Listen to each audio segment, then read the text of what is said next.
அதாவது சுமத்ரா தீவில் மிக நுனி வடக்கு பகுதியில் வடக்கு நுனியில் இருக்கிற ஒரு பகுதி தான் ஆட்சி. அந்த ஆட்சியை வந்து சுனாமியில் பாதிக்கப்பட்ட ஒரு பகுதி அப்படின்னு நமக்கு தெரியும். 2004 பார்த்துருக்கோம், மிகப்பெரிய அளவில் பாதிக்கப்படுது. அந்த இடத்துல இருக்கிற தமிழ் மக்கள் இங்கே இருக்கிறாங்க. இவர் பேர் வந்து ராதாகிருஷ்ணன், எங்கள் ஜெயந்தி, இவங்க வந்து அஜயஸ்ரீ. இவங்க வந்து இந்த கோயிலை பராமரிச்சுட்டு இருக்காங்க. இப்போ ராதாகிருஷ்ணன் அவர்களுக்கு தமிழ் பேச வராது, அதனால் நம்ம சில கேள்வியை வந்து அவருக்கு நம்ம கேட்போம். அப்பா ராதாகிருஷ்ணன், நம்ம அப்பா தண்ணிமலை, தண்ணிமலை, இவரோட தந்தையோட பேர் வந்து தண்ணிமலை. தாத்தா வந்து பரசுராமன், இவர் வந்து பரங்கிப்பேட்டையிலேருந்து வந்தவர். ஸோ இங்கே வந்து சின்னம்மா, நம்ம பாட்டி வந்து சின்னம்மா, இவங்களுக்கு வந்து அத்தையெல்லாம் இங்கே இருக்கிறாங்க. அத்தை எல்லாம் அப்பா அடே சும்மா சுனாமி, அதாவது இங்கே வந்து சுனாமி 2004 வந்து இந்த பகுதியில் தண்ணி வந்து உயரமாக வந்துருக்கு. இந்த கடல்லேருந்து வந்து பிரளயம் வந்து இது வரைக்கும் வந்துருக்கு, உயரமாக வந்துருக்கு. இந்த கோயிலெல்லாம் வந்து அதில் வந்து சுதலமாயிடுச்சு, சிதஞ்சிருக்கு. அவங்க வீடுகள்லாம் பாதிச்சிருக்கு. அவங்க அண்ணா, தம்பி, தாத்தா சின்ன தம்பி, அவர் பேர் சிவஞானம். அதுக்கப்புறம் அக்கா பேர் இந்திரகுமாரி. அவங்க வந்து ஒரு டீச்சராக இருக்கிறாங்க. அவங்க அதுக்கு பிறகு வந்து கிருஷ்ணா அப்புறம் 3 பேருமே இறந்து போயிட்டாங்க. இவங்க எல்லாருமே இறந்து போயிட்டாங்க. இப்போ இவர் மட்டும்தான் இருக்கிறாரு, அந்த கோயிலை பார்த்துட்டு இருக்காரு. தேசி சத்யா கறி மசா அப்பா கருமா மீன் குழம்பு பருப்பு கறி மலாயு ஓகே. வீட்டில் பார்த்தோம்னாக்கா இவங்களோட சாப்பாடெல்லாம் மலாய் சாப்பாடு தான். ஆனால் கூட வீட்டில் வந்து பருப்பு கறி ஆக்குவாங்களாம். அதாவது சாம்பார் இருக்குல்ல, அதுதான் பருப்பு கறிங்கிறாங்க. அதுக்கப்புறம் மீன் குழம்பு ஆக்குவாங்க. கோழிக்கறி தான் அவங்க ஆக்குவாங்க.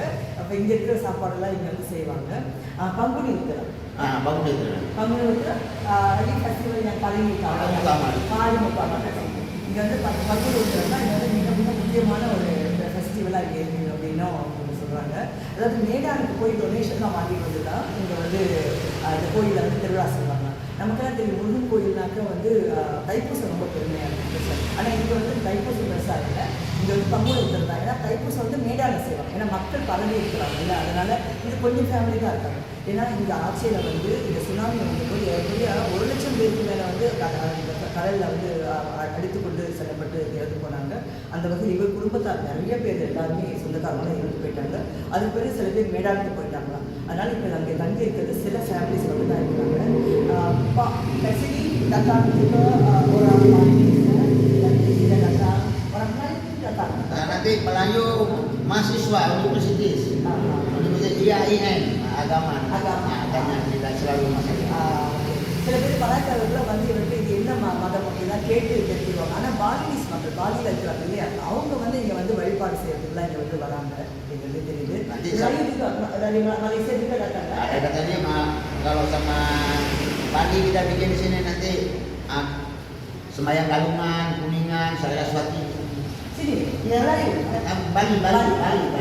பாலியிலேருந்து வரவங்க வந்து இங்கே வந்து மற்ற பூஜைகள்லாம் இப்போ சரஸ்வதி இருக்குது, மாரி மண்டபம் இருக்குது, அதெல்லாமே வந்து இது செய்கிறாங்க.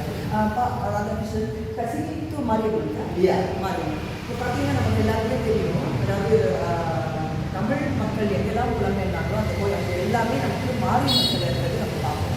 மாரியம்மன் வந்து அவங்க கையோடு அவர் கொண்டு போகிறதுக்கு ஒரு தெய்வ நம்பிக்கை அப்படின்னு நம்ம சொல்லலாம். அது மட்டும் இல்லாமல் இங்கே விநாயகர் இருக்கிறார். இந்த இடத்துல பூராவும் நம்ம பார்க்கணும், எல்லாமே வந்து முருகனுடைய பல்வேறு கதைகள் நம்ம எந்தெந்த புராணத்தையெல்லாம் நம்ம அறிஞ்சிருக்கோமோ அந்த புராண கதைகள் எல்லாம் நம்ம அங்கே பார்க்கலாம். முருகன் வந்து வேர் வச்சுட்டு இருக்கிறது, அந்த அங்கே வந்து முருகனுடைய ஔவையாரோட இருக்கணும், சுத்த பழம் வேணுமா சுடாத பழம் வேணுமா அப்படின்னு கேட்டாங்கல்ல அந்த புராண கதை. இங்கே வந்து சிவகுடும்பம், விநாயகர் குடும்பம் இருக்குது, இதெல்லாம் பார்த்துருக்காங்க. இப்போ ராதாகிருஷ்ணன் வந்து அவரோட வீடு அங்கே தான் இருக்குது, முன்னாடி தான் இருக்குது. ஒர்க் ஷாப் ஒன்று அங்கே தான் முன்னாடி தான் இருக்குது. இப்போ தங்கி இருந்துட்டு இங்கே வீடை வந்து டெல்லியை அவர் பார்த்துக்கிறாரு. ஸோ அதை பற்றி paling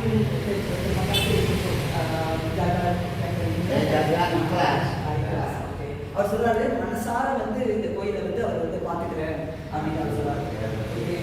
கோயிலை சுத்தம் பண்றது எல்லாமே மனசார அவர் செய்யறாங்க.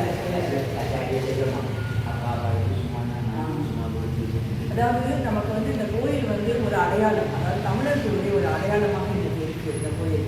ஏன்னா இங்கே தமிழர்கள் இருக்கிறாங்கன்னா அவங்க சும்மா வந்து கடையை மட்டும் பார்த்துட்டு போயிடலாம். ஆனால் தமிழ் கடவுளான ஒரு முருகனுக்கு ஒரு கோயில் இருக்குது. தமிழில் வந்து இந்த கோயிலை பற்றி எழுதப்பட்டதெல்லாம் பார்க்கும்போது நமக்கு இந்தோனேசியாவில் தமிழ் இங்கே இருக்கின்றதுன்னு தெரியுது. அப்போ இந்த தமிழ் இவங்க பேசுறது மறந்துட்டாலும் இவங்களுக்கு ஏதாவது நம்ம சில உதவிகளை செய்து தமிழை வந்து இவர்கள் வாழ்க்கையில் டெய்லி பயன்படுத்துவதற்கான வாய்ப்புகளை நம்ம உருவாக்கி அந்த வகையில் இந்த பதிவு வந்து நம்ம தமிழ்நாடு பாடக்கட்டளைக்காக இந்த பதிவு செய்வதற்காக வந்திருக்கோம்.